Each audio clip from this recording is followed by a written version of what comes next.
Anandhi BCom இறுதி ஆண்டு படித்து கொண்டிருந்தாள். அவள் அமைதியான சுபாவம் கொண்டவள். ஆனால் வாழ்க்கையின் ஒவ்வொரு நொடியையும் ரசித்து வாழ்பவள். அவளுடைய அம்மா, அப்பா மற்றும் ஒரு அண்ணன், இவ்வளவுதான் அவளது குடும்பம். வீட்டில் எல்லோரையும் விட இளையவள் என்பதால் அவள் மீது பாசம் அதிகம். அவளுடைய வாழ்க்கையில் இன்னும் ஒருவன் இருந்தான். அவன் பெயர் ஜெகன், ஆனந்தியின் காதலன். அதாவது அவன் இன்னும் அதிகாரபூர்வமான காதலன் அல்ல. அவர்கள் ஒருவருக்கொருவர் காதலை சொல்லிக் கொள்ளவில்லை. ஏன், ஒரு சாதாரண தொடுதல் கூட அவர்களுக்குள் நடந்ததில்லை. ஆனால் ஆனந்திக்கு அவனை மிகவும் பிடித்திருந்தது. ஜெகனும் ஆனந்தியும் பிகாம் முதலாம் ஆண்டிலிருந்தே கல்லூரியில் ஒன்றாக படித்து வந்தார்கள். அன்று பிகாம் இறுதி ஆண்டின் கடைசி தேர்வு நடந்தது. இன்று தேர்வு முடிந்ததும் ஜெகனிடம் தன் காதலை சொல்லிவிட வேண்டும் என்று ஆனந்தி முடிவு செய்திருந்தாள். தேர்வு முடிந்தது. வகுப்பில் உள்ள அனைவரும் ஒருவரை ஒருவர் சந்தித்து பேச தொடங்கினர். ஆனந்தியின் தோழிகள் ஒவ்வொருவராக வந்து அவளை சந்தித்தனர். ஆனால் அவளுடைய கண்கள் ஜெகனையே தேடிக்கொண்டிருந்தன. ஜெகன் எக்ஸாம் சென்டரில் இருந்து நேராக ஒரு ஆட்டோவில் ஏறி சென்றான். அவனது முகத்தில் பேண்டேஜ் போடப்பட்டிருந்தது. அவன் அங்கிருந்து கிளம்பிவிட்டான். ஆனந்தி ஜெகனின் மொபைல் நம்பருக்கு அழைத்தாள். நீங்கள் தொடர்பு கொள்ளும் நம்பர் சுவிட்ச் ஆஃப் செய்யப்பட்டுள்ளது என்ற பதிவு செய்யப்பட்ட குரல் அவளுக்கு கேட்டது. சோகமான மனதுடன் அவள் வீட்டிற்கு புறப்பட்டாள். வீட்டிற்கு செல்லும் வழியில் அவளுக்கு பிரதீப் என்பவன் எதிரே வந்தான். பிரதீப் ஜெகனின் ரூம்மேட் ஆவான். பிரதீப், ஜெகனுக்கு என்னாச்சு, அவன் எங்கே போனான் என்று ஆனந்தி பிரதீப்பிடம் கேட்டாள். எனக்கு தெரியாது. நேற்று அவன் எங்கோ சண்டையிட்டு கொண்டான். இன்று தன் சாமான்களை எடுத்துக்கொண்டு இங்கிருந்து கிளம்பிவிட்டான். இனி அவன் இந்த ஊருக்கு திரும்பி வரமாட்டான் என்று பிரதீப் அவளிடம் கூறினான். இதை கேட்டதும் ஆனந்தியின் இதயம் உடைந்து போனது. அவள் மிகுந்த சோகத்துடன் வீட்டிற்கு வந்தாள்.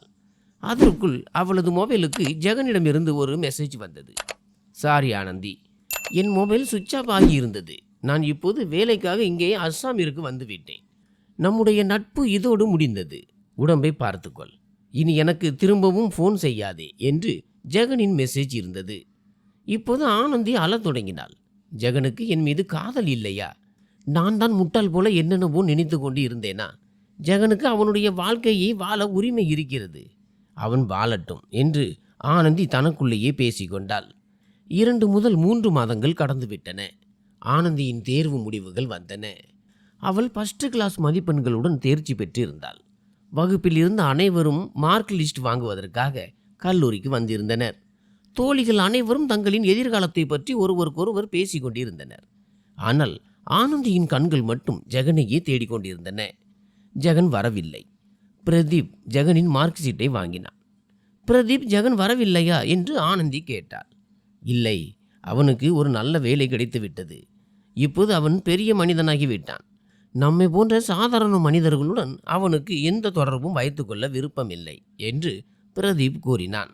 ஜெகன் அப்படி சொன்னானா? அவனுக்கு வேலை கிடைத்து விட்டது என்பதால் என்னை மறந்து விட்டானா? அவனுக்கு நான் அவனை விட பெரிய ஆளாகி நிச்சயம் பதிலடி கொடுப்பேன் என்று ஆனந்தி தன் மனதில் சொல்லி கொண்டாள். ஆனந்தியின் அப்பா ஒரு நிறுவனத்தில் கிளர்க் வேலை பார்த்து வந்தார்.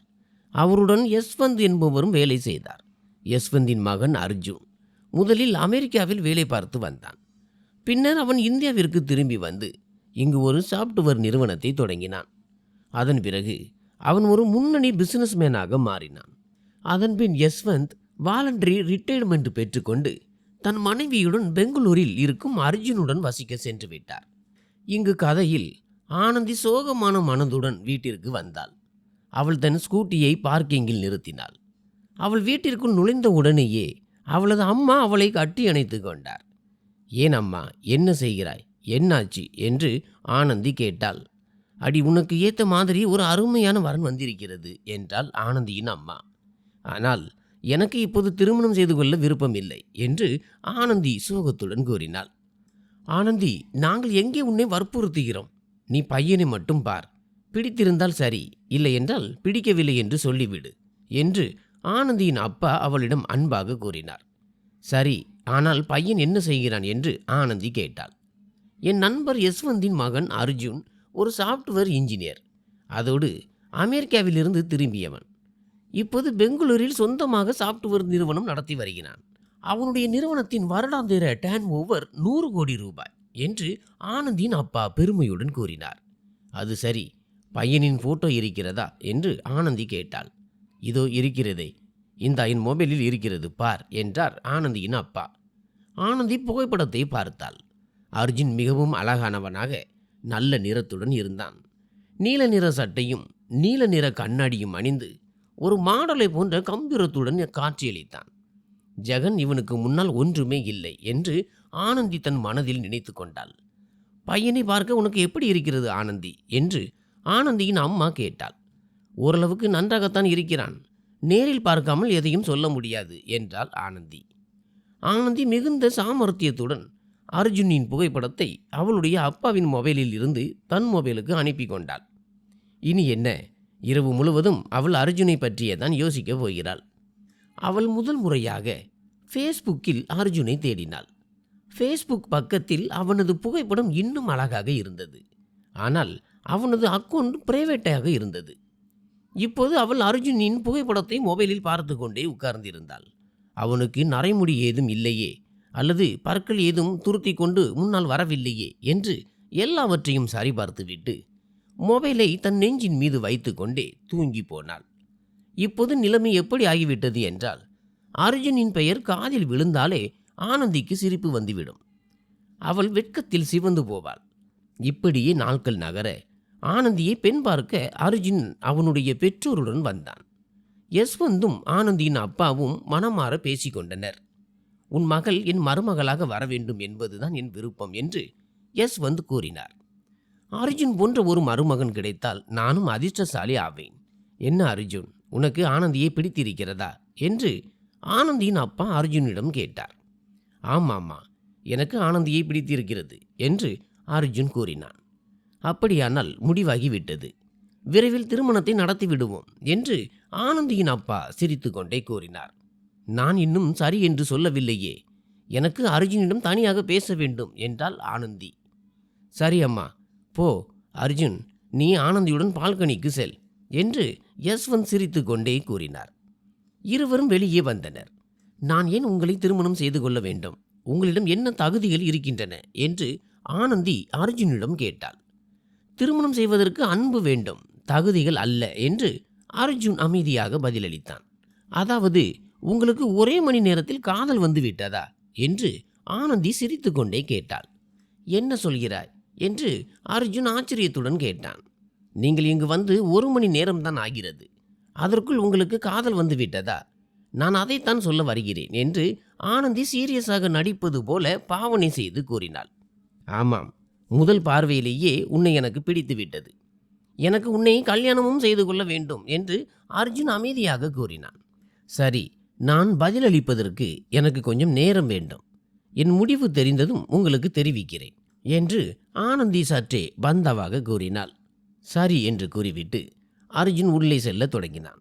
ஏங்க, பதில் சொல்வதற்கு உங்களது மொபைல் நம்பரையாவது சொல்லிவிட்டு போங்கள் என்று ஆனந்தி அர்ஜுனை நிறுத்தி அவனது நம்பரை கேட்டாள். என்ன காலம் வந்துவிட்டது பாருங்கள், மொபைல் நம்பரை கூட பெண்களை தான் கேட்க வேண்டியிருக்கிறது என்று ஆனந்தி தன் மனதில் நினைத்து கொண்டாள். அர்ஜுன் தன் மொபைல் நம்பரை சொல்ல தொடங்கினான்.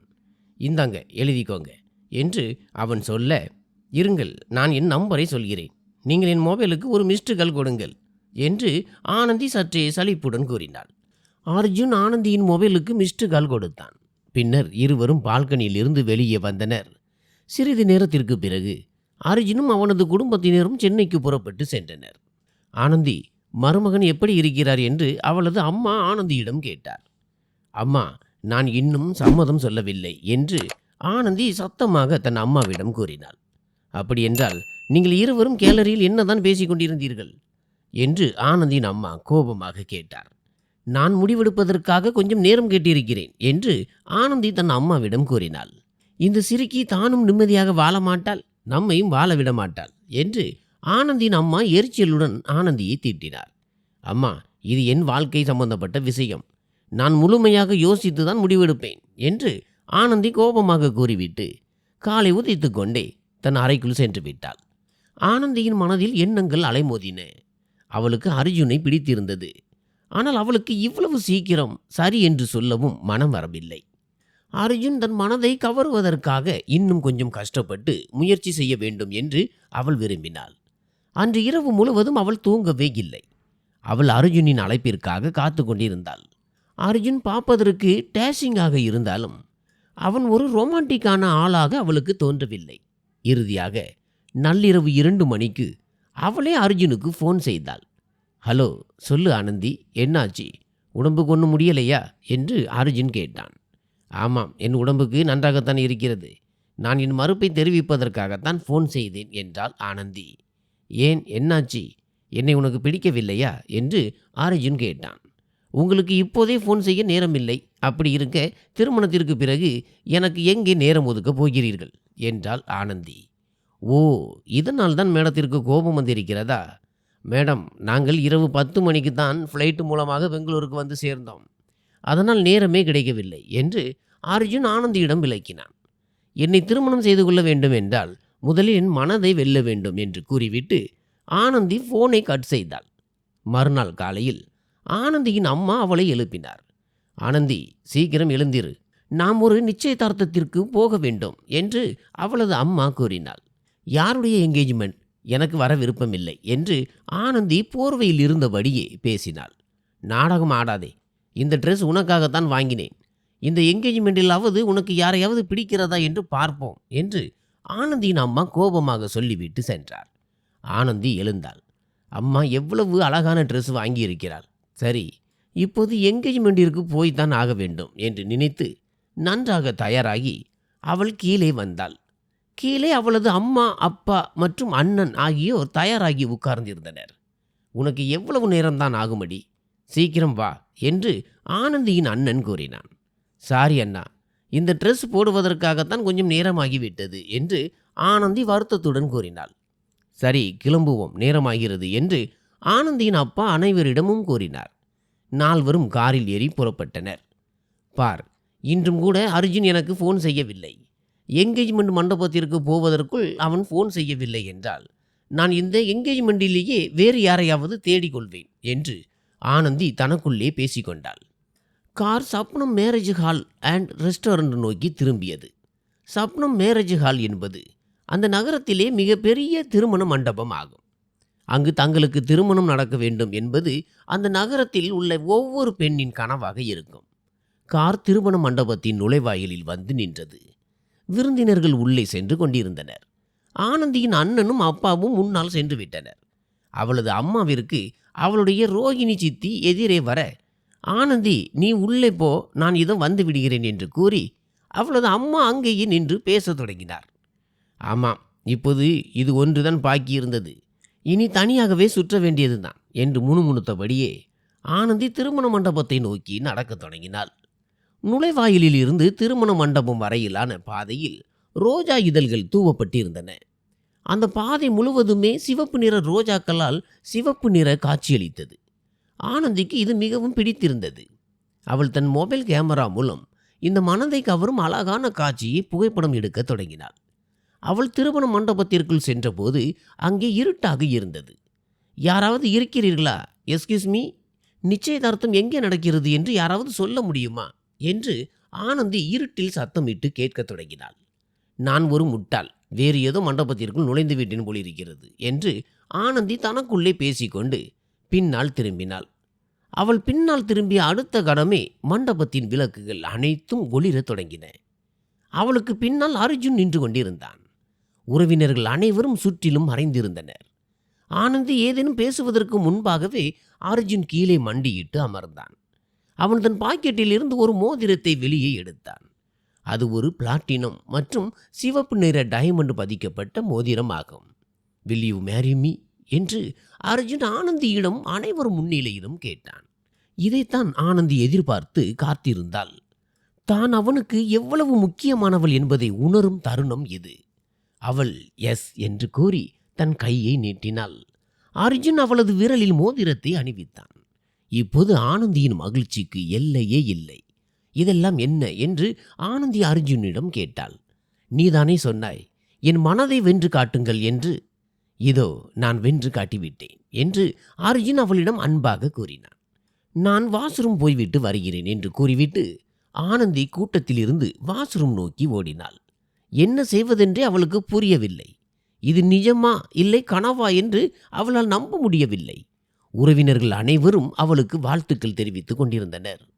அவள் தன் அம்மாவிடம் சென்று அவரை கட்டி அணைத்து கொண்டாள். அம்மா, நான் இதோ சில நிமிடங்களில் வந்து விடுகிறேன் என்று கூறிவிட்டு அவள் வாஷ்ரூம் நோக்கி நடந்தாள். அவள் வாஷ்ரூம் நோக்கி சென்று கொண்டிருந்த போது வாஷ்ரூம் அருகே நின்றிருந்த கிராமத்து தோற்றமுடைய ஒரு அழகான பெண் அவளை கூப்பிட்டாள். அவளது இடுப்பில் ஒரு அழகான பெண் குழந்தை இருந்தது. சாரி, எனக்கு உங்களை யார் என்று தெரியவில்லை. நீங்கள் யார் என்று ஆனந்தி அவளிடம் கேட்டாள். நான் யஸ்வந்தின் வீட்டிற்கு பக்கத்து வீட்டில் வசிப்பவள். நீ அர்ஜுனை திருமணம் செய்து கொள்ளாதே, அவனிடமிருந்து தூரமாயிரு என்று அந்த அழகான பெண் ஆனந்தியிடம் கூறினாள். யாரடி நீ? உனக்கு என்ன வேண்டும்? என் விஷயத்தை நான் பார்த்து கொள்கிறேன், அறிவில்லாதவளை என்று கூறிவிட்டு ஆனந்தி வாஷ்ரூமிற்குள் சென்றாள். அதன் பிறகு அர்ஜுன் மற்றும் ஆனந்தி ஆகிய இரு குடும்பத்தினரும் காரில் ஏறி வீட்டிற்கு வந்து சேர்ந்தனர். வீட்டில் இரு குடும்பத்தினரும் ஒரு ஜோதிடரை வரவழைத்து திருமணத்திற்கான சுபமுகூர்த்த தேதியை குறித்து கொண்டிருந்தனர். 24 நாட்களுக்கு பிறகு திருமணம் செய்வதாக முடிவு செய்யப்பட்டது. அர்ஜுன், ஆனந்தி இருவருமே மிகவும் மகிழ்ச்சியாக இருந்தனர். மாலையில் அர்ஜுனும் அவனது குடும்பத்தினரும் சென்னைக்கு புறப்பட்டு சென்றனர். இரவில் தன் திருமணத்தை பற்றிய வண்ணமயமான கனவுகளை கண்டபடி ஆனந்தி தூங்கிக் கொண்டிருந்தாள். அவளுக்கு கனவில் ஒரு பெண் தோன்றினாள். அந்த பெண் சிவப்பு நிற புடவை அணிந்திருந்தாள். அவள் நடுரோட்டில் நின்று கொண்டிருந்தாள். அவளது தலைமுடி கலைந்து விரிந்து கிடந்தது. அவளது முகம் முடிகளால் மூடப்பட்டு இருந்தது. அந்த பெண்ணின் கைகள் இரத்தத்தால் நனைந்திருந்தன. அவளது நகங்கள் நீளமாக வளர்ந்திருந்தன. அந்த பெண் தன் நாக்கை வெளியே நீட்டினாள். அந்த நாக்கு அவளது முழங்கால் வரை நீளமாக இருந்தது. அதுவும் இரத்தத்தால் நனைந்திருந்தது. இது யாருடைய இரத்தம் என்று ஆனந்தி கனவில் அந்த பெண்ணிடம் கேட்டாள். இது என் மகளின் இரத்தம். நான் என் மகளையே தின்றுவிட்டேன் என்று கூறி அந்த பெண் ஓவென்று சத்தமாக அழத் தொடங்கினாள். இதை கேட்டு ஆனந்தி கனவில் பயந்து போய் ஓடத் தொடங்கினாள். அந்த பெண்ணும் ஆனந்தியின் பின்னால் துரத்தினாள். சிறிது நேரத்தில் ஆனந்திக்கு இது ஒரு கனவு என்று புரிந்தது. அவள் மெதுவாக தன் கண்களை திறந்தாள். அவளுக்கு அருகில் அந்த சிவப்பு நிற புடவை அணிந்த பெண் படுத்திருந்தாள். மேலும் அவள் ஆனந்தியின் தலையை கோதி கொண்டிருந்தாள். ஆனந்தி பயந்து போய் எழுந்து கதவை நோக்கி ஓடத் தொடங்கினாள். அதற்குள் அந்த சிவப்பு நிற புடவை அணிந்த பெண் அவளது கையை பிடித்து கொண்டாள்.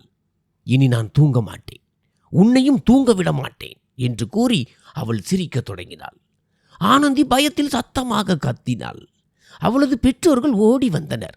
அம்மாடி, என்னாச்சு, ஏன் கத்துகிறாய் என்று ஆனந்தியின் அப்பா கேட்டார். அப்பா, பாருங்கள், இந்த பெண் இங்கு எப்படி வந்தாள் என்றாள் ஆனந்தி. யாரேடி சொல்கிறாய்? இங்கு யாருமே இல்லையே என்றார் ஆனந்தியின் அம்மா. ஆனந்தி திரும்பி பின்னால் பார்த்தாள்.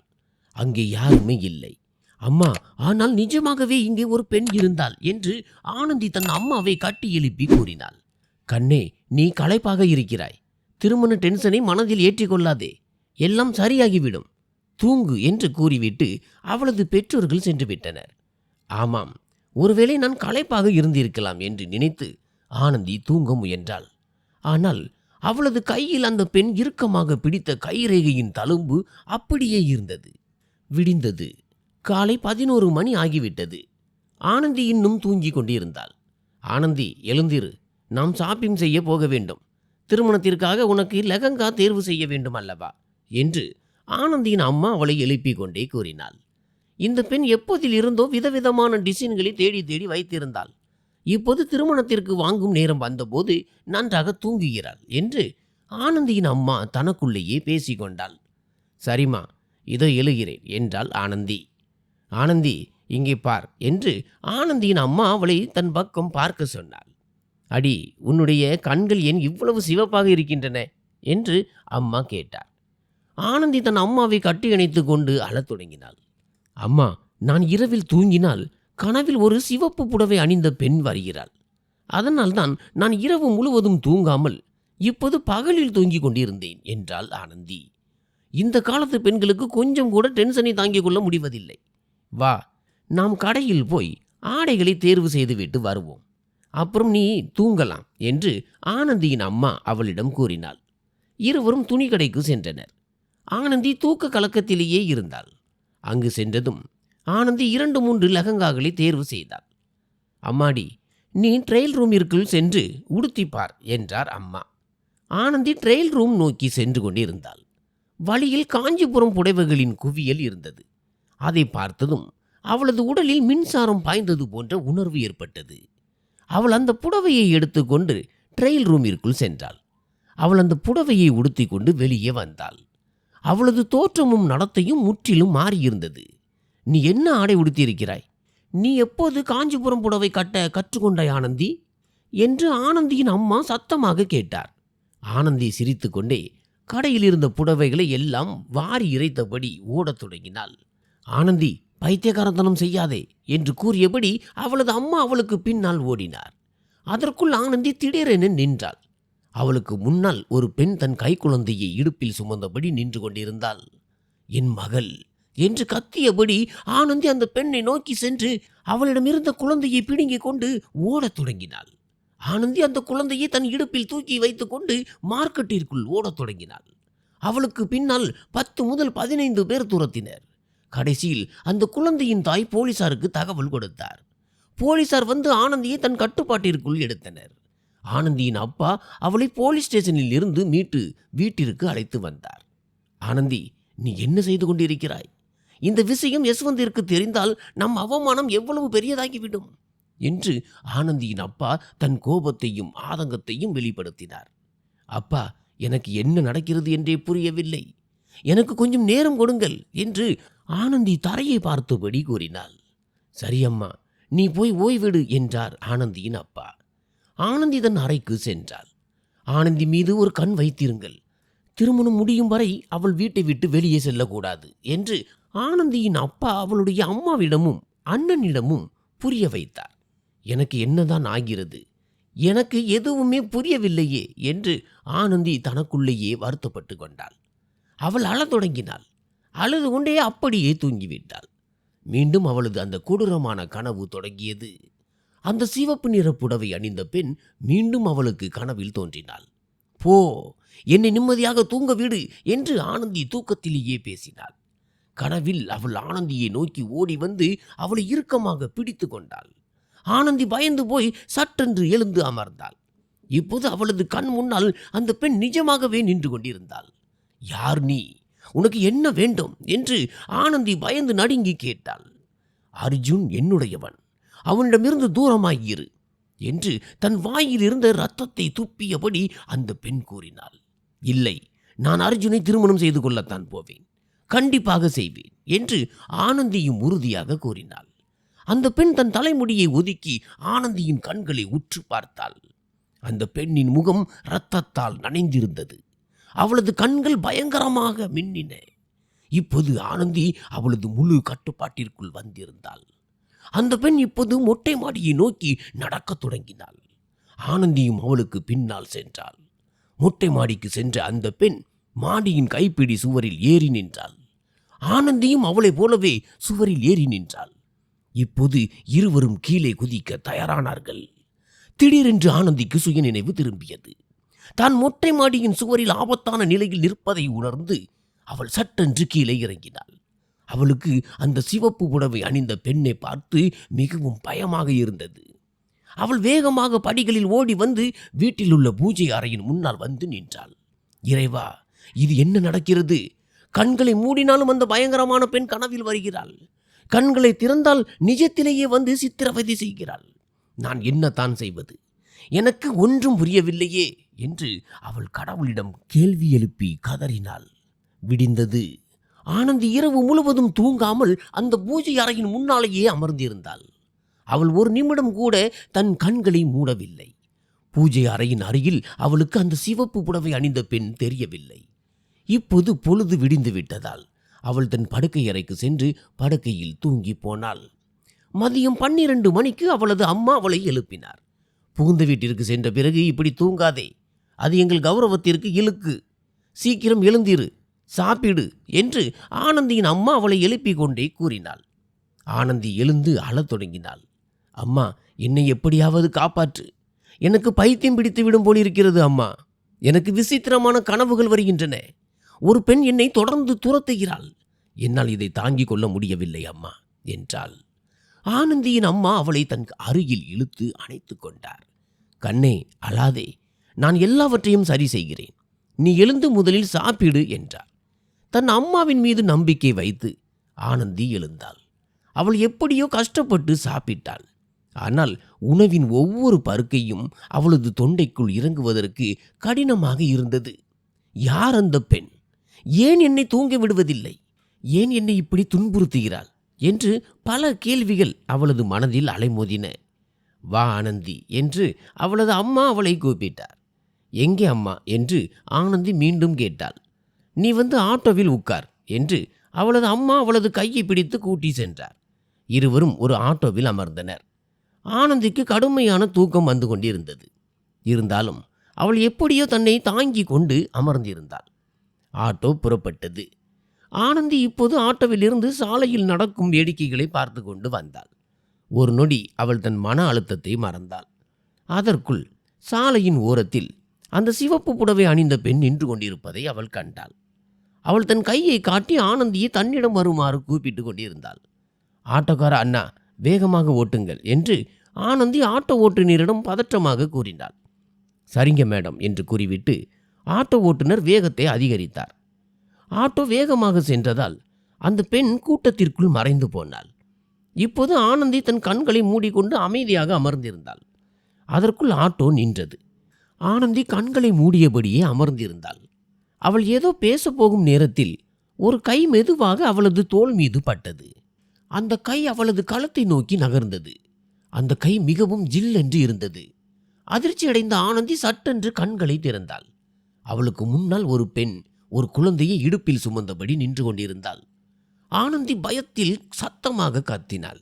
அம்மா, அம்மா, என்னை வதைக்கும் அந்த பெண் இவள்தான் என்று தன் அம்மாவை கட்டி அணைத்து கொண்டு அளவும் கத்தவும் தொடங்கினாள். அடி பைத்தியமே, அமைதியாக இரு. ஆட்டோ டிராஃபிக் சிக்னலில் நின்று கொண்டிருக்கிறது. பிச்சை எடுக்கும் ஒரு பெண்மணி பிச்சை கேட்பதற்காக உன்னை தொட்டியிருக்கிறாள் என்று ஆனந்தியின் அம்மா அவளுக்கு புரிய வைத்தார். ஆனந்தி கண்களை திறந்து பார்த்தாள். நிஜமாகவே அவள் சிக்னலில் பிச்சை எடுக்கும் ஒரு பெண்மணிதான். ஆட்டோவை சுற்றிலும் மக்கள் கூடியிருந்தனர். அம்மா, எனக்கு ரொம்ப கஷ்டமாக இருக்கிறது என்று கூறி ஆனந்தி அம்மாவை கட்டி அணைத்து அழுதாள். ஆனந்தியின் அம்மாவின் முகத்திலும் இப்போது பயமும் கவலையும் தெளிவாக தெரிந்தது. ஆட்டோ மீண்டும் புறப்பட்டது. சிறிது நேரத்திற்கு பிறகு ஆட்டோ ஒரு மனநல மருத்துவமனையின் முன்னால் வந்து நின்றது. ஆனந்தி ஆட்டோவிலிருந்து கீழே இறங்கினாள். அம்மா, எனக்கு ஒன்றும் பைத்தியம் பிடிக்கவில்லை என்று தன் அம்மாவை பார்த்து கத்தினாள். ஆமாம் கண்ணே, எல்லா நோய்களுக்கும் பைத்தியம் என்று அர்த்தமாகி விடாது. நாம் சும்மா டாக்டரிடம் ஆலோசனை மட்டும் பெற்றுக்கொள்ளலாம் என்று அம்மா அவளுக்கு ஆறுதல் கூறினார். இருவரும் உள்ளே சென்றனர். ஆனந்தியின் அம்மா டாக்டர் ரேணுகா என்பவரிடம் அப்பாயின்மெண்ட் வாங்கியிருந்தார். இங்கே வந்து உட்காருங்கள் என்றார் டாக்டர் ரேணுகா. சொல்லுங்கள், என்ன விஷயம் என்று டாக்டர் ரேணுகா அன்போடு கேட்டார். மேடம், இவள் என் மகள் ஆனந்தி. இவளுக்கு திருமணம் நிச்சயமானதிலிருந்து ஒரு சிவப்பு புடவை அணிந்த பெண்ணை பற்றிய பிரம்மை இருந்து கொண்டே இருக்கிறது என்றார் ஆனந்தியின் அம்மா. சரி, நீங்கள் வெளியே உட்காருங்கள், நான் ஆனந்தியிடம் தனியாக பேசுகிறேன் என்று டாக்டர் ரேணுகா ஆனந்தியின் அம்மாவிடம் கூறினார். ஆனந்தி தன் அம்மாவை இறுக கட்டி கொண்டாள். கண்ணே, கவலைப்படாதே, நான் வெளியே தான் இருக்கிறேன் என்று கூறிவிட்டு ஆனந்தியின் அம்மா வெளியே சென்று அமர்ந்தார். ஆனந்தி தலையை குனிந்தபடி அமர்ந்திருந்தாள். டாக்டர் ரேணுகா அவள் அருகே வந்து அவளது முதுகை மெதுவாக தடவி கொடுத்தார். சொல்லு ஆனந்தி, உனக்கு என்ன செய்கிறது என்று டாக்டர் ரேணுகா கேட்டார். ஆனந்தி சற்றே தைரியத்தை வரவழைத்து கொண்டு ஆனால் கீழேயே பார்த்தபடி பேசத் தொடங்கினாள். மேடம், ஒரு விசித்திரமான பயங்கரமான பெண் எனக்கு தெரிகிறாள். நீளமான தலைமுடி என்று அவள் பேசிக்கொண்டிருக்கும் போதே அவளது காதிற்குள் ஒரு பூச்சி நுழைவது போல் இருந்தது. அவள் பேசிக்கொண்டே அதை தட்டிவிட்டாள். அவள் சிவப்பு நிற புடவை அணிந்திருக்கிறாள். அவளது முகம் முழுவதும் இரத்தமாக இருக்கிறது என்று சொல்லும் போதே மீண்டும் அந்த பூச்சி அவளது காதிற்குள் நுழைந்தது. அது அவளுக்கு மிகவும் குளிர்ந்து ஜில்லென்று தெரிந்தது. அவள் நிமிர்ந்து மேலே பார்த்தாள். பார்த்த அடுத்த கணமே அவளது உடல் பயத்தில் நடுங்கியது. அங்கே அந்த சிவப்பு புடவை அணிந்த பெண் அமர்ந்திருந்தாள். அவளது காதிற்குள் நுழைந்தது பூச்சி அல்ல, அந்த சிவப்பு புடவைக்காரியின் நீளமான நாக்கு. நான் அந்த அளவிற்கு அசிங்கமாகவா இருக்கிறேன் என்று அந்த பெண் ஆனந்தியிடம் கேட்டாள். ஆனந்தி தனக்கு முன்னால் அந்த சிவப்பு புடவைக்காரியை நேரில் கண்டு மிரண்டு போனாள். அவளை தூர தள்ளிவிட்டு தன் கண்களை இறுக்கமாக மூடிக்கொண்டாள். அம்மா, அம்மா என்று அவள் சத்தமாக கூப்பிடத் தொடங்கினாள். அவளது சத்தத்தை கேட்டு அம்மா உள்ளே ஓடி வந்தார். அங்கே டாக்டர் ரேணுகா கீழே விழுந்து கிடந்தார். ஆனந்தியின் அம்மா ஓடி சென்று டாக்டர் ரேணுகாவை தூக்கிவிட்டார். சாரி மேடம், ஆனந்திக்கு இப்படித்தான் பிரம்மைகள் ஏற்படுகின்றன. அவளது சார்பாக நான் உங்களிடம் மன்னிப்பு கேட்டுக்கொள்கிறேன் என்று ஆனந்தியின் அம்மா டாக்டர் ரேணுகாவிடம் கூறினார். ஆனந்திக்கு டாக்டர் ரேணுகாவின் உருவத்தில் அந்த சிவப்பு புடவைக்காரி தெரிந்ததால் அவள் டாக்டர் ரேணுகாவை தூக்கி கீழே தள்ளிவிட்டிருந்தாள். பரவாயில்லை, இன்றைய கவுன்சிலிங் செஷனை இத்துடன் முடித்துக் கொள்வோம். நான் ஆனந்திக்கு சில தூக்க மாத்திரைகளையும் தசைகளை தளர்த்தும் மருந்துகளையும் எழுதுகிறேன். நீங்கள் 2 நாட்களுக்கு பிறகு வாருங்கள் என்று டாக்டர் ரேணுகா மருந்து சீட்டை எழுதி கொண்டே கூறினார். இருவரும் வீட்டிற்கு வந்தனர். அம்மா, நீ இன்றிரவு என் பக்கத்திலேயே படுத்துக்கொள் என்றாள் ஆனந்தி. ஆனந்தி தன் அம்மாவை கட்டி அணைத்து கொண்டு கெஞ்சினாள். அவளது அம்மாவும் சரி என்று தலையசைத்தார். இரவு வேளை வந்தது. ஆனந்தி இன்று படுக்கை அறையிலேயே சாப்பிட்டாள். அவளுடைய அம்மா அவளுக்கு தூக்க மாத்திரைகளை கொடுத்தார். அம்மா அவளுக்கு அருகிலேயே படுத்து கொண்டார். இப்போது ஆனந்திக்கு அமைதியான தூக்கம் வந்தது. ஆனந்தி நன்றாக தூங்கிவிட்டாள் என்பதை கண்டு அவளது அம்மா மெதுவாக எழுந்து தன் அறைக்கு தூங்க சென்று விட்டார். நள்ளிரவு 2 மணி ஆகியிருந்தது. ஆனந்தி தன் கண்களை திறந்தாள். ஆனந்தி, ஆனந்தி என்று அவளுக்கு ஏதோ குரல் கேட்டது. அவள் எழுந்திருக்க முயன்றாள். ஆனால் அவளது உடல் அசையவில்லை. அவளுக்கு பக்கவாதம் வந்தது போல இருந்தது. அவள் தன் அம்மாவை கூப்பிட முயன்றாள். ஆனால் அவளது வாயும் திறக்கவில்லை. அந்த இரவின் நிசப்தத்தில் அவளுக்கு சத்தம் கேட்க தொடங்கியது. அது காலடி சத்தம். மெல்ல மெல்ல தெளிவாக கேட்டுக்கொண்டிருந்தது. இப்போது அவளுக்கு கொலுசு சத்தமும் கேட்க தொடங்கியது. ஆனந்திக்கு தன் நிலையை நினைத்து தன் மீதே பரிதாபமாக இருந்தது. அவளால் எதையும் செய்ய முடியவில்லை. அந்த இருண்ட அறையின் கதவை யாரோ தட்டினார்கள்.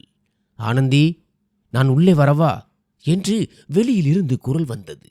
ஆனந்தி உள்ளுக்குள் பயந்து நடுங்கிக் கொண்டிருந்தாள். அந்த கதவு மெதுவாக சத்தம் போட்டுக்கொண்டே திறந்தது. இருட்டில் ஒரு நிழல் மட்டுமே தெரிந்தது. அந்த நிழலின் 2 கண்கள் பயங்கரமாக மின்னின. அவை சிவப்பு நிறத்தில் இருந்தன. ஆனந்தி பயந்தாள். ஆனால் அவளால் எதுவும் செய்ய முடியவில்லை. திடீரென்று அந்த கண்கள் மறைந்து விட்டன. சிறிது நேரத்தில் ஆனந்தியின் மீது போர்த்தப்பட்டிருந்த போர்வை யாரோ இழுப்பது போல இருந்தது. அவளது உடலில் இருந்த போர்வை முற்றிலும் விலகியது. இப்போது தன் காலடிக்கு அருகில் யாரோ இருப்பது போன்ற உணர்வு ஆனந்திக்கு ஏற்பட்டது. அந்த சிவப்பு நிற கண்கள் அவளது கால்களுக்கு அருகில் இருந்தன. யாரோ தன் பாதங்களை நக்குவது போல அவளுக்கு தோன்றியது. மெல்ல மெல்ல அந்த சிவப்பு நிற கண்கள் மேலே நகர்ந்து ஆனந்தியின் முகத்திற்கு அருகில் வந்தன. ஆனந்தி முற்றிலும் பலவீனமாக ஒன்றும் செய்ய முடியாத நிலையில் இருந்தாள். அந்த கண்கள் மிக அருகில் வந்ததும் ஆனந்தி தன் கண்களை இறுக்கமாக மூடிக்கொண்டாள். ஆனந்திக்கு தன் உடலின் மேல் ஏதோ பாரம் இறங்குவது போல தெரிந்தது. அவள் மெதுவாக கண்களை திறந்தாள். அங்கே அந்த சிவப்பு புடவை அணிந்த பெண் இருந்தாள். அவள் தன் சிவப்பு நிற நீல நாக்கால் ஆனந்தியின் முகத்தை நக்கிக் கொண்டிருந்தாள். ஆனந்தி அலறி அடித்துக் கொண்டு கத்தினாள். அவள் சட்டென்று கண்களை திறந்தாள்.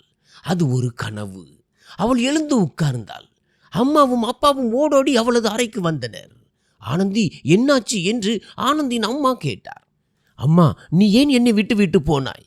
போகாதே அம்மா, என்னை இப்படி தனியாக விட்டு விட்டு போகாதே என்று ஆனந்தி அழுது கொண்டே கூறினாள். சரி கண்ணே, அழாதே, நான் உனக்கு அருகிலேயே படுத்துக் கொள்கிறேன். அங்கு யார் இருக்கிறார்கள் என்று சொல் எனக்கு என்று ஆனந்தியின் அம்மா கேட்டார். அம்மா, அந்த சிவப்பு புடவை அணிந்த பெண் என்னை வதைக்கிறாள். என்னை எப்படியாவது காப்பாற்று அம்மா என்றாள் ஆனந்தி. சரி கண்ணே, தூங்கு என்று கூறிவிட்டு ஆனந்தியின் அம்மா அறையின் விளக்கை அணைத்தார். அம்மா, லைட்டை அணைக்காதே என்று ஆனந்தி கத்தினாள். சரி அம்மா, எரியட்டும் என்று கூறிவிட்டு ஆனந்தியின் அம்மா அவள் அருகே வந்தார். என்னாச்சு கண்ணே, ஏன் இப்படி செய்கிறாய் என்று அம்மா கேட்டார். ஆனந்தியின் அம்மா அவளை கட்டிலில் படுக்க வைத்து அவளுக்கு பக்கத்தில் படுத்து கொண்டார்.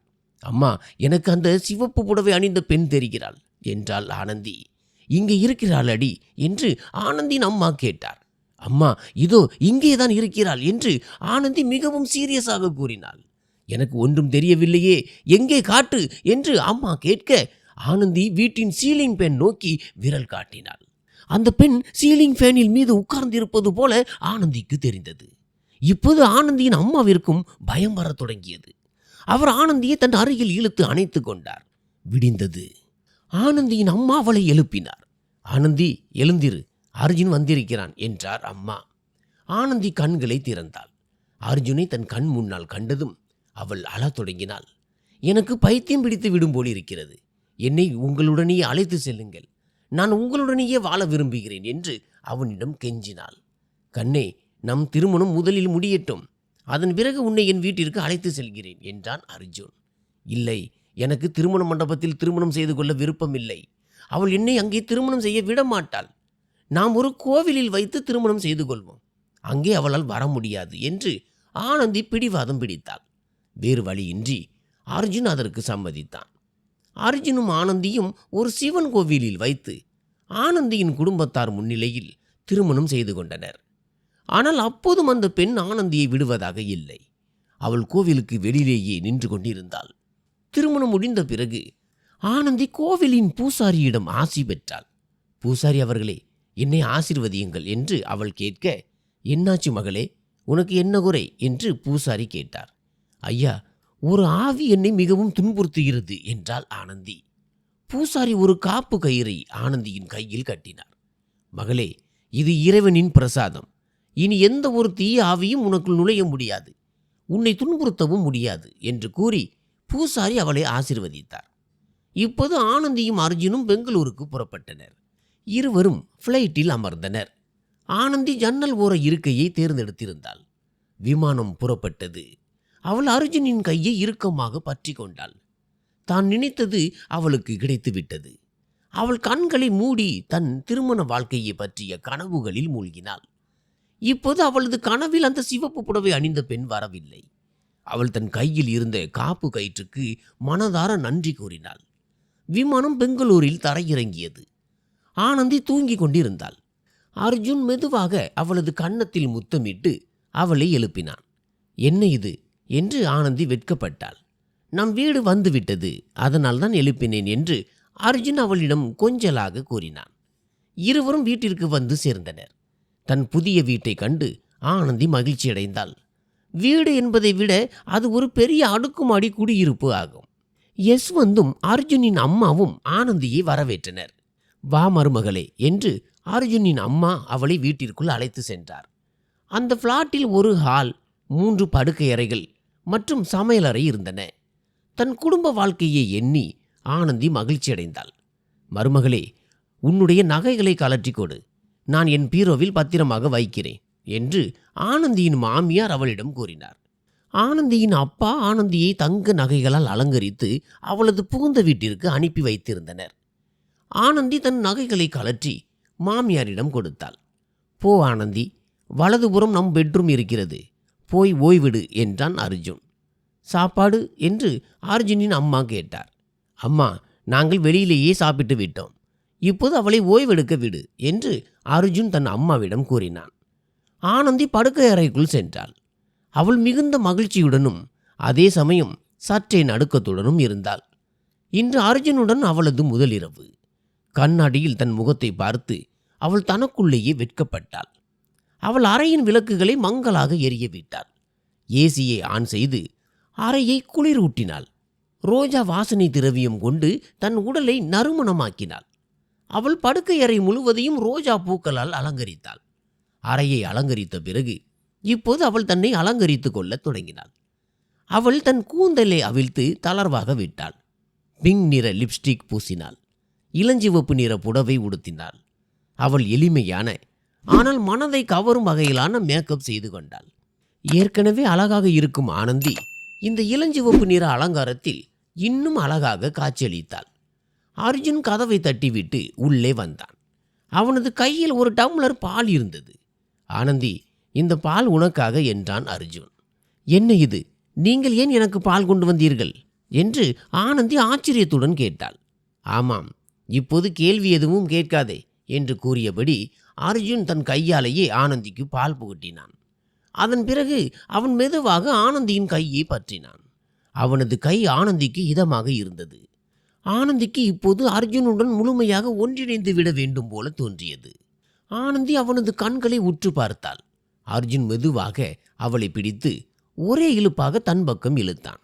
வழக்கமாக சிறிய தள்ளுதலை கூட தாங்காத ஆனந்தி இந்த திடீர் இழுப்பினால் இன்னும் கிளர்ச்சி அடைந்தாள். அர்ஜுன் புன்னகைத்தபடி ஆனந்தியை அப்படியே மென்மையாக தன் கைகளில் அள்ளி தூக்கினான். ஆனந்தியின் கைகள் அவனது கழுத்தை கட்டியிருந்தன. அர்ஜுன் அவளை கட்டிலில் படுக்க வைத்தான். பின்னர் அர்ஜுன் பின்னால் திரும்பினான். அவன் அங்கிருந்து புறப்பட போகும் நேரத்தில் ஆனந்தி அவனது கையை பற்றினாள். என் மனதில் புயலை உண்டாக்கிவிட்டு எங்கே புறப்பட்டு விட்டீர்கள் என்று ஆனந்தி தன் மயங்கும் குரலில் கேட்டாள். எனக்கு ஒரு 10 நிமிடம் கொடு. கம்பெனியின் வேலை ஒன்று இருக்கிறது. அது குறித்து பேசுவதற்காக மிஸ்டர் மணிஷ் வந்திருக்கிறார். இந்த கான்ட்ராக்ட் எனக்கு கிடைத்தால் நம் நிறுவனம் இன்னும் பெரியதாக வளரும் என்று அர்ஜுன் அவளிடம் அன்பாக கூறினான். சரி, ஆனால் சீக்கிரம் வந்து விடுங்கள் என்று ஆனந்தி தன்னை தேற்றி கொண்டு கூறினாள். அர்ஜுன் அங்கிருந்து கிளம்பி சென்றான். ஆனந்தி அமைதியாக கட்டிலில் படுத்து கிடந்தாள். அவளுக்கு அர்ஜுனின் அருகாமை தேவைப்பட்டது. மெல்ல மெல்ல அவளது கண்கள் சொக்கத் தொடங்கின. அர்ஜுனின் வருகைக்காக காத்திருந்தபடியே அவள் தூங்கி போனாள். ஆனந்தி, ஆனந்தி, ஓ ராஜகுமாரி, எழுந்திரு என்ற குரல் ஆனந்தியின் காதில் விழுந்தது. ஆனந்தி திடுக்கிட்டு எழுந்து உட்கார்ந்தாள். அவளுக்கு முன்னால் அவளது மாமியார் நின்று கொண்டிருந்தார். மாமியார் கோபத்தால் முகம் சிவந்திருந்த கண்களை பார்த்து ஆனந்திக்கு பயம் ஏற்பட்டது. அவளது புடவை அவிழ்ந்து களைந்திருந்தது. அதனால் அவள் போர்வையை தன் மீது போர்த்தி கொண்டாள். என்ன ஆச்சு அத்தை என்று ஆனந்தி கேட்டாள். வேலைகளை யார் செய்வார்களாம்? ராணி அம்மாள் அவர்களே என்று அர்ஜுனின் அம்மா அவளிடம் எரிச்சலுடன் கேட்டார். மன்னித்து விடுங்கள், தாமதமாகிவிட்டது. இதோ நான் வேலை செய்கிறேன் என்றாள் ஆனந்தி. ஆனந்தியின் மாமியார் கோபத்துடன் அங்கிருந்து சென்றார். ஆனந்தி கட்டிலில் இருந்து கீழே இறங்கினாள். திடீரென்று அவளுக்கு தன் வயிறு வலிப்பது போன்ற உணர்வு ஏற்பட்டது. ஏற்கனவே ஒரு பக்கம் அந்த பிரச்சனை, இப்போது இந்த வயிறும் வதைக்கிறது என்று ஆனந்தி தன் ஆத்திரத்தை வெளிப்படுத்தினாள். ஆனந்தி தன் வலியை மறந்துவிட்டு வேலைகளில் இறங்கினாள். அவள் சட்டென்று தயாராகி சமையலறைக்கு சென்றாள். டைனிங் டேபிளில் யஸ்வந்தும் அவரது மனைவியும் அமர்ந்திருந்தனர். உன் கணவன் டீ கூட குடிக்காமல் சென்று விட்டான். குறைந்தபட்சம் எங்களுக்காவது டீ கிடைக்கட்டுமே என்று ஆனந்தியின் மாமியார் அவளை குத்தலாக பேசினார். ஆனந்தி தன் தாய் வீட்டில் எந்த வேலையும் செய்தது கிடையாது. அவளது வீட்டில் வேலைக்கார பெண் இருந்தாள். எப்படியோ திருமணம் நிச்சயமாகிய பிறகுதான் அவள் சமையல் செய்ய கற்றுக்கொள்ள தொடங்கினாள். அவள் பயந்து கொண்டே தண்ணீரை கொதிக்க வைப்பதற்காக கேஸில் வைத்தாள். முதலில் பால் ஊற்ற வேண்டுமா அல்லது டீ தூள் போட வேண்டுமா என்று அவள் யோசிக்க தொடங்கினாள். அவளுக்கு ஒன்றும் புரியவில்லை. இன்டர்நெட்டில் பார்த்து தெரிந்து கொள்வோம் என்று நினைத்து அவள் தன் மொபைலை எடுப்பதற்காக படுக்கை அறைக்கு சென்றாள். படுக்கை அறைக்கு சென்றதும் அவள் மொபைலை தேடினாள். ஆனால் அவளது மொபைல் கிடைக்கவில்லை. அறை முழுவதையும் தேடி பார்த்து விட்டாள். மாமியாரும் மாமனாரும் டீக்காக காத்து கொண்டிருப்பார்களே, இப்போது என்ன செய்வது? போகட்டும், நான் என் இஷ்டப்படியே போடுகிறேன், மொபைலை அப்புறம் தேடிக்கொள்ளலாம் என்று கூறிவிட்டு வேறு வழியின்றி சமையலறைக்கு வந்தாள். சமையலறைக்கு வந்து பார்த்தால் என்ன ஆச்சரியம், டீ தயாராக இருந்தது. மாமியார் தான் போட்டிருப்பார் போலிருக்கிறது. நாம் தான் வெறும் தண்ணீரை மட்டும் கொதிக்க வைத்திருந்தோமே என்று ஆனந்தி தனக்குள்ளேயே பேசிக்கொண்டாள். ஆனந்தி டீயை வடிகட்டி 2 கப்புகளில் ஊற்றிக்கொண்டு டைனிங் டேபிள் அருகே வந்தாள். அவளது மாமியாரும் மாமனாரும் டீயை குடித்தனர். நாங்கள் இன்று வெளியே செல்கிறோம், மாலைக்குள் திரும்பி விடுவோம். அதற்குள் நீ சமையல் செய்து வை. அதற்குள் அர்ஜுனும் அலுவலகத்தில் இருந்து வந்து விடுவான் என்று அர்ஜுனின் அம்மா கூறினார். ஆனந்தி சரி என்று தலையசைத்தாள். யஸ்வந்தும் அவரது மனைவியும் புறப்பட்டு சென்றனர். ஆனந்தி தனக்காக டீ ஊற்றி குடித்தாள். இப்போது அவளுக்கு முன்னால் துணி துவைக்கும் சவால் காத்திருந்தது. அவளது மாமியார் ஊர் உலகத்து துணிகளை எல்லாம் துவைப்பதற்காக சேர்த்து வைத்திருந்தது போல் தோன்றியது. ஆனந்தி தன் வாழ்க்கையில் ஒரு கைக்குட்டையை கூட துவைத்ததில்லை. அவள் துணிகளை துவைக்க உட்கார்ந்தாள். 2 முதல் 3 மணி நேரம் கடந்து விட்டது. துவைத்த துணிகளை ஒரு வாளியில் அள்ளி எடுத்துக்கொண்டு காய வைப்பதற்காக மொட்டை மாடிக்கு சென்றாள். அந்த பாரமான வாளியை தூக்கி கொண்டு அவள் எப்படியோ கஷ்டப்பட்டு மொட்டை மாடியை சென்றடைந்தாள். இந்த திருமண வாழ்க்கை எவ்வளவு கஷ்டமாக இருக்கிறது. ஆனால் அர்ஜுனை அடைவதற்காக இந்த சிறிய கஷ்டத்தையாவது தாங்கித்தான் ஆக வேண்டும் இல்லையா? நான் ஒன்று செய்கிறேன். ஒரு சாஃப்ட்வேர் நிறுவனத்தில் வேலைக்கு சேர்ந்துவிட்டு வீட்டிற்கு ஒரு வேலைக்கார பெண்ணை வைத்துக் கொள்கிறேன். அப்படி என்றால் எனக்கு தெரிந்த வேலையை நான் செய்ய முடியும் என்று ஆனந்தி தன் மனதில் யோசித்து கொண்டிருந்தாள்.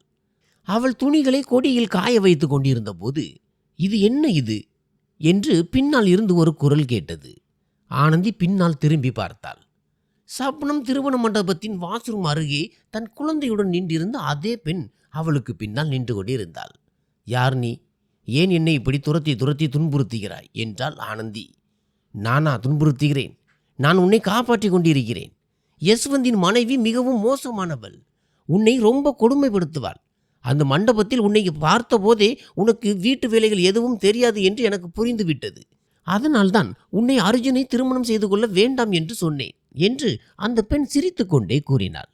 எனக்கு வேலைகள் எல்லாம் தெரியும் என்று ஆனந்தி நம்பிக்கையுடன் கூறினாள். உன் வேலை அழகாக தெரிகிறது பார். உன் மாமியாரின் புடவையில் இருந்த சோப்பு நுரை கூட இன்னும் போகவில்லை என்றாள் அந்த பெண். துணிகளுக்கு வெறும் சோப்பு மட்டும் போட்டால் போதாது, அவற்றை நன்றாக தேய்க்கவும் வேண்டும் என்று அந்த பெண் கூறினாள். அப்படியென்றால் நான் என்ன செய்வது? நான் என் வாழ்க்கையில் ஒரு கைக்குட்டையை கூட துவைத்ததில்லையே என்று கூறி ஆனந்தி அங்கே அமர்ந்து அழத் தொடங்கினாள். அழாதே, இந்த துணிகளை என்னிடம் கொடு, நான் துவைக்கிறேன். நான் எப்படி துவைக்கிறேன் என்று பார்த்து நீயும் கற்றுக்கொள் என்று அந்த பெண் கூறினாள். அந்த பெண் துணிகளை வாங்கி மொட்டை மாடியிலேயே துவைக்கத் தொடங்கினாள். வீட்டு வேலைகளில் அவளுக்கு நல்ல அனுபவம் இருப்பது தெரிந்தது. ஆனந்தி அருகில் நின்று கொண்டு அவளது வேலையை ஆச்சரியத்துடன் பார்த்து கொண்டிருந்தாள். அந்த பெண் அரை மணி நேரத்தில் துணிகளை துவைத்து காயவும் போட்டுவிட்டாள். அக்கா, மிக்க நன்றி.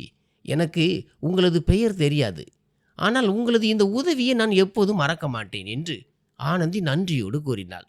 அடி, நான் உன்னுடைய பக்கத்து பிளாட்டில் தான் குடியிருக்கிறேன். உன்னுடைய பிளாட்டின் சமையலறை சுவரும் என்னுடைய பிளாட்டின் சமையலறை சுவரும் ஒன்றுதான். என் பெயர் ரூபாலி. ஆனால் நீ என்னை அக்கா என்றே கூப்பிடு. ஏதாவது வேலை இருந்தால் என்னை கூப்பிட தயங்காதே என்று ரூபாலி அவளிடம் கூறினாள். அக்கா, நான் மாலை உணவிற்கான ஏற்பாடுகளை செய்ய வேண்டும். ஆனால் எனக்கு சமைக்க தெரியாது. நீங்கள் கொஞ்சம் உதவி செய்வீர்களா என்று ஆனந்தி ரூபாலியிடம் வேண்டுகோள் விடுத்தாள். அடி, உன்னுடைய பிளாட்டிற்குள் என்னால் வர முடியாது.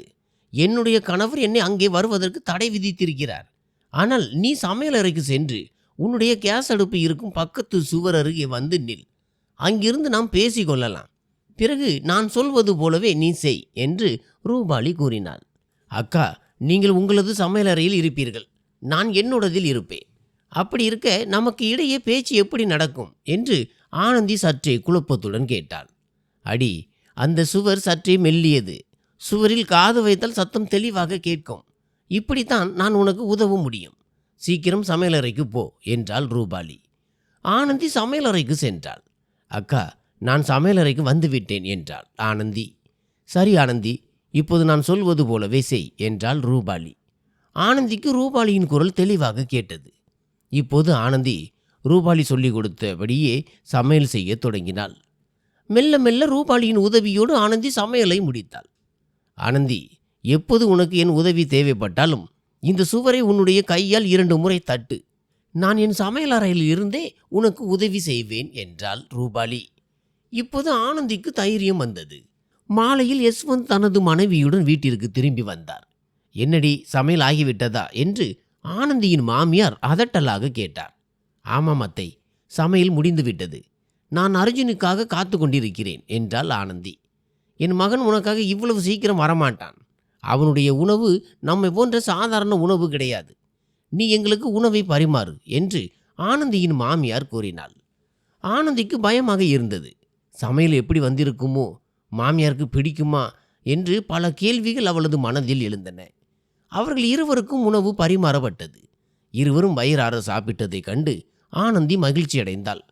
அவர்கள் இருவரும் எழுந்து தங்களுடைய படுக்கை அறைக்கு சென்று விட்டனர். இப்போது ஆனந்தி தனியாகவே சாப்பிட அமர்ந்தாள். அவள் சாப்பிட்டு கொண்டிருக்கும் போதே பின்னால் இருந்து யாரோ ஆனந்தி என்று கூப்பிட்டனர். அவள் திரும்பி பார்த்தாள். அங்கே அதே சிவப்பு புடவை அணிந்த பெண் நின்று கொண்டிருந்தாள். ஆனந்தி, எனக்கும் கொஞ்சம் சாப்பாடு போடு, எனக்கு பசிக்கிறது என்று தன் இரத்தத்தால் நனைந்த நாக்கை காட்டியபடி அவள் கூறினாள். ஆனந்தியின் வாழ்க்கைக்குள் அவள் மீண்டும் நுழைந்திருந்தாள். ஆனால் ஆனந்திக்கு இப்போது அது பழகி போயிருந்தது. ஆனந்தி அவளை பார்த்து பயந்தாலும் தன் மன உறுதியை அவள் இழக்கவில்லை. இப்போது அவள் தன் கையில் இருந்த காப்பு கயிற்றை அந்த பிசாசிடம் காட்டினாள். அந்த காப்பு கயிற்றை பார்த்த அடுத்த கணமே அவள் மறைந்து போனாள். ஆனந்தி அந்த பாத்திரங்களையும் தான் சாப்பிட்ட தட்டையும் அப்படியே டைனிங் டேபிளிலேயே போட்டுவிட்டு தன் படுக்கை அறைக்கு ஓடினாள். அவள் போர்வையை தன் மீது போர்த்தி கொண்டு படுத்து கொண்டாள். திடீரென்று வெளியில் இருந்த பிளாட்டின் கதவை யாரோ திறந்தனர். இப்போது யார் வந்திருப்பது? திருடனாக இருக்குமோ என்று ஆனந்தி தனக்குள்ளேயே பேசிக்கொண்டாள். காலடி சத்தம் கேட்டது. அது அவளது அறையை நோக்கியே வந்து கொண்டிருந்தது. மெதுவாக யாரோ அவளது அறையின் கதவை வெளியிலிருந்து திறந்தனர். ஆனந்தி போர்வையால் தன்னை முழுமையாக மூடிக்கொண்டாள். ஆனால் வந்தது அர்ஜுன். ஆனந்தி ஓடி சென்று அர்ஜுனை கட்டி அணைத்து கொண்டாள். ஆனால் அர்ஜுன் அவளை ஒரே தள்ளாக தள்ளி தூர போட்டான். அர்ஜுன் மது போதையில் இருந்தான். ஏங்க, என்ன செய்கிறீர்கள் என்று ஆனந்தி கேட்டாள். உன்னை எனக்கு பிடிக்கவில்லை என்று அர்ஜுன் அவளிடம் கராராக கூறினான். என்னது? நான் உங்களுக்காக எல்லாவற்றையும் விட்டு வந்திருக்கிறேன். இப்போது என்னை உங்களுக்கு பிடிக்கவில்லை என்று சொல்கிறீர்களா என்று ஆனந்தி கோபமாக கேட்டாள். அர்ஜுன் தன் இடுப்பில் இருந்த பெல்ட்டை கழற்றி ஆனந்தியை அடிக்கத் தொடங்கினான். தன் கைகள் வலிக்கும் வரை அவன் ஆனந்தியை வளைத்து வளைத்து அடித்தான். ஆனந்தி அடி தாங்க முடியாமல் அரை உயிர் நிலைக்கு போனாள். அவன் அவளை தரையிலேயே கிடக்க விட்டுவிட்டு தான் போய் கட்டிலில் படுத்து தூங்கினான். ஆனந்தி வலியால் துடிதுடித்து கொண்டிருந்தாள். மறுநாள் காலையில் அர்ஜுன் ஒரு பக்கெட் நிறைய தண்ணீரை எடுத்து ஆனந்தியின் மீது ஊற்றினான். எழுந்திரு, வேலைகளை யார் செய்வார்களாம் என்று அர்ஜுன் அவளை எழுப்பி கொண்டே கேட்டான். எனக்கு என் வீட்டிற்கு போக வேண்டும். என் மொபைல் காணாமல் போய்விட்டது. உங்களுடைய மொபைலை கொடுங்கள், நான் என் வீட்டில் பேச வேண்டும் என்று ஆனந்தி அழுது கொண்டே அவனிடம் கூறினாள். அர்ஜுன் அடித்து அவளது முகம் முழுவதும் வீங்கி நீலமும் பச்சையுமாகி கிடந்தது. உன் மொபைல் ஒன்றும் காணாமல் போகவில்லை. அதை நான் தான் அடித்து உடைத்து போட்டேன். இனி நீ இங்கிருந்து எங்கும் போக முடியாது. ஏனென்றால் இந்த அடுக்குமாடி குடியிருப்பின் கீழே இருக்கும் காவலாளி உன்னை எங்கும் செல்ல விடமாட்டான் என்று அர்ஜுன் சிரித்து கொண்டே கூறினான். ஆனந்தி ஓவென்று அழத் தொடங்கினாள். சீக்கிரம் எழுந்து வேலைகளை பார். நீ உன்னுடைய வேலைகளை ஒழுங்காக செய்தால் இன்று நான் உன்னை அடிக்க மாட்டேன். பார், உன்னுடைய முகம் எவ்வளவு கேவலமாக மாறியிருக்கிறது. எனக்கு இதுதான் வேண்டும் என்று அர்ஜுன் அவளை கேலி செய்தபடி பேசினான். ஆனந்திக்கு மீண்டும் அவனிடம் அடி வாங்க விருப்பமில்லை. அவள் அப்படியே எழுந்து சமையலறைக்கு சென்றாள். சமையலறையில் இரவில் இருந்த பாத்திரங்கள் அனைத்தும் சுத்தமாக தேய்த்து வைக்கப்பட்டிருந்தன. அர்ஜுனின் அம்மா தான் கழுவி இருக்க வேண்டும் என்று ஆனந்தி தனக்குள்ளேயே பேசிக்கொண்டாள். இப்போது ஆனந்தி துணிகளை துவைப்பதற்காக செல்ல வேண்டியிருந்தது. அவள் அர்ஜுனின் பீரோவை திறந்தாள். விலைமதிப்பற்ற பிராண்டட் துணிகள், வாசனை திரவியங்கள், விலை உயர்ந்த வாட்சிகள் என அர்ஜுனின் பீரோ நிறைந்திருந்தது. அவள் மெதுவாக துவைப்பதற்காக அழுக்கு துணிகளை எடுக்க தொடங்கினாள். அப்போது பீரோவில் இருந்து ஒரு புகைப்பட ஆல்பம் கீழே விழுந்தது. ஆனந்தி அதை திறந்து பார்த்தாள். அது அர்ஜுனின் திருமண ஆல்பம். அர்ஜுனுக்கும் ரூபாலிக்கும் திருமணம் நடந்திருந்தது. இப்போது ஆனந்திக்கு எல்லாமே புரிய தொடங்கியது. ரூபாலி தன் அருகில் வந்ததும் தன்னை திருமணம் செய்து கொள்ள வேண்டாம் என்று அறிவுரை கூறியதும், அதாவது அர்ஜுனுக்கு ரூபாலியை பிடிக்கிறது. ஆனந்தி தனக்குள்ளேயே பேசிக்கொண்டாள். அவள் கோபத்துடன் பிளாட்டை விட்டு வெளியேறி ரூபாலியின் பிளாட்டை நோக்கி நடந்தாள். ரூபாலியின் பிளாட் பூட்டப்பட்டிருந்தது. அவள் மொட்டை மாடியில் தான் இருப்பாள் என்று தனக்குள்ளேயே சொல்லிக்கொண்டு மொட்டை மாடியை நோக்கி சென்றாள். ரூபாலி மொட்டை மாடியில் தான் இருந்தாள். அவளது இடுப்பில் அவளது குழந்தை இருந்தது. அவள் கட்டிடத்தில் இருந்து வெளி உலகத்தை பார்த்து கொண்டிருந்தாள். அப்படியென்றால் நீதான் அர்ஜுனின் வாழ்க்கையில் இருக்கிறாயா? நீங்கள் இருவரும் சேர்ந்து ஏன் என்னை ஏமாற்றினீர்கள் என்று ஆனந்தி அழுது கொண்டே கேட்டாள். நீ புரிந்து வைத்திருக்கும் உண்மை அதுவல்ல ஆனந்தி, விஷயம் வேறு என்றாள் ரூபாலி. அப்படியென்றால் வேறு என்னதான் உண்மை என்று ஆனந்தி ரூபாலியிடம் கேட்டாள். என் கதையும் காதல் கதையும் 3 வருடங்களுக்கு முன்பு தொடங்கியது. நான் அதிகம் படித்தவள் இல்லை, ஆனால் பார்க்க அழகாக இருப்பேன். என் கிராமத்தில் உள்ள பசங்க என் ஒரு பார்வையை பார்ப்பதற்காக மணிக்கணக்கில் என் வீட்டின் முன்னால் காத்து கிடப்பார்கள். ஆனால் நான் என் இதயத்தை யஸ்வந்தின் மகனுக்கு, அதாவது அர்ஜுனுக்கு கொடுத்திருந்தேன். அர்ஜுனின் சொந்த கிராமமும் என் கிராமமும் ஒன்றுதான். அவன் விடுமுறைக்கு வரும்போதெல்லாம் என்னுடன் விளையாடுவான். நாங்கள் நாள் முழுவதும் பேசிக்கொண்டிருப்போம். வயல்வெளிகளுக்கு செல்வோம், புளியம்பழம் பறிப்போம். ஆனால் அவன் 12ஆம் வகுப்பிற்கு பிறகு கிராமத்திற்கு வருவதை நிறுத்தி கொண்டான். அவன் பெரிய இன்ஜினியர் ஆகிவிட்டான் என்றோ அமெரிக்காவில் வாழ்கிறான் என்றோ எப்போதாவது செய்திகள் வரும். நான் அவனுக்காக ஆவலோடு காத்து கொண்டிருந்தேன். அவனை பார்க்க வேண்டும் என்று ஆசைப்பட்டேன். திடீரென்று ஒரு நாள் யஸ்வந்த் எங்கள் வீட்டிற்கு வந்து என் திருமண வரனை கொண்டு வந்தார். என் குடும்பமே மகிழ்ச்சியில் திளைத்தது. ஆனால் திருமணத்திற்கு வரதட்சணையாக யஸ்வந்த் 50 லட்சம் ரூபாய் கேட்டார். என் குடும்பத்தினர் அவர்களது கோரிக்கையை ஏற்றுக்கொண்டனர். தங்களது நிலத்தை விற்றும் கொஞ்சம் கடன் வாங்கியும் என் குடும்பத்தினர் யஸ்வந்திற்கு 50 லட்சம் ரூபாயை கொடுத்தனர். என் திருமண நாளும் வந்தது.